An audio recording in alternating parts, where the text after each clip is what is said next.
এমন একটা সন্ধিক্ষণে আছি যেখানে আমরা একটা শাসন ব্যবস্থা গণতন্ত্রের পথে যাত্রা শুরু করব। সেখানে আমাদের ফেব্রুয়ারি মাসে নির্বাচন আছে। আমরা খুবই আশা করছি যে নির্বাচনের মাধ্যমে গণতন্ত্রের পথে সুদৃঢ় একটা যাত্রা আমরা শুরু করব। এই জন্য যেখানে কেবলমাত্র একটা নির্বাচনই হচ্ছে না, একটা গণভোটও হচ্ছে, যেখানে সংস্কার প্রশ্নে বড় কতগুলো বিষয়ে জনগণ তাদের মতামত জানাতে পারবে। এখন তার উপর নির্ভর করে গণতন্ত্রের যাত্রাটা এবার পরিবর্তিত আকারে শুরু হতেই পারে। এটা তো সত্য কথা যে ৫৪ বছর পরেও যখন একটা গণ অভ্যুত্থান হতে হয়, তার অর্থ হচ্ছে ৭১-এর যে স্বপ্নটা আমাদের ছিল, যেই বিশ্বাসটা আমাদের ছিল, যে প্রত্যাশাটা আমাদের ছিল, রাষ্ট্র সেই প্রত্যাশাটা পূরণ করতে পারেনি। তো আমরা আশা করি এই নির্বাচনের মাধ্যমে একটা ভিত্তি স্থাপন হবে, যে ভিত্তিটা গণতন্ত্রকে যেমন সুদৃঢ় করবে, তেমনি জনগণের কাছে সরকারকে জবাবদিহি করতে বাধ্য করবে, এবং একটা বৈষম্যহীন শোষণমুক্ত সমাজ গড়ার যে স্বপ্নটা আমাদের এখনো রয়ে গেছে, অধরা রয়ে গেছে, সেটা আমরা পূর্ণতার দিকে নিয়ে যাওয়ার যাত্রাটা শুরু করতে পারবো। ১২ তারিখে তো নির্বাচন, যারা আসলে ভূমিকা রেখেছিল তাদের উপর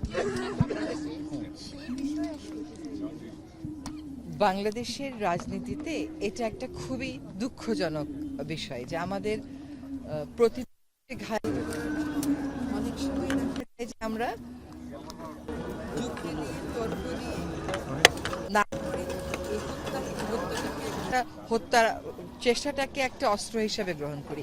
এটা অত্যন্ত নিন্দনীয় এবং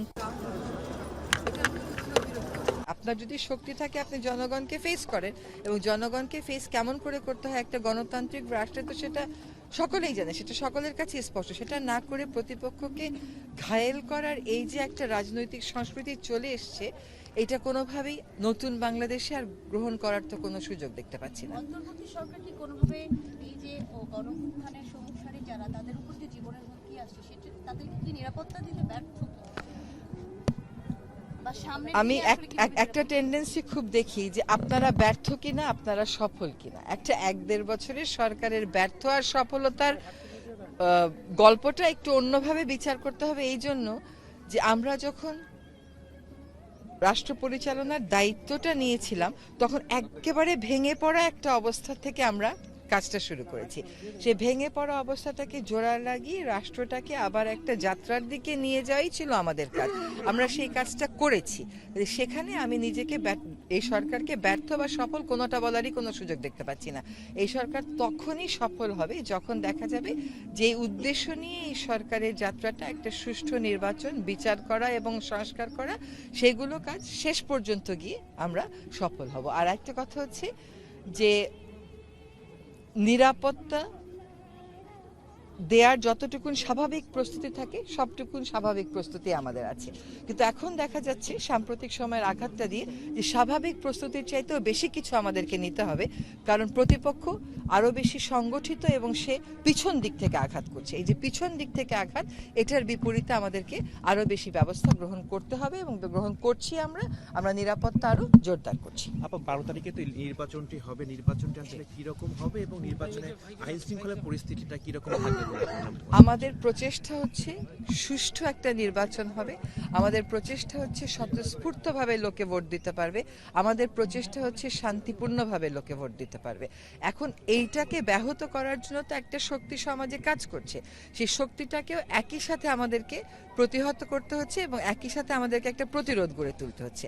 আমাদের প্রত্যাশার জায়গা থেকে আমরা বলে দিতে পারি যে আমরা শান্তিপূর্ণ, সুষ্ঠু, স্বতঃস্ফূর্ত একটা নির্বাচনের দিকে তাকাচ্ছি। অবশ্যই এটার বিপরীতে এখন দেখতে পাচ্ছি আরো বেশি প্রকট করে যে প্রতিপক্ষ যে আঘাতগুলো হানছে, সেগুলো আসলে রক্তাক্ত, একটা সংঘাতময়। সেটার জন্য আমাদেরকে এখন বাড়তি প্রস্তুতি নিতে হচ্ছে।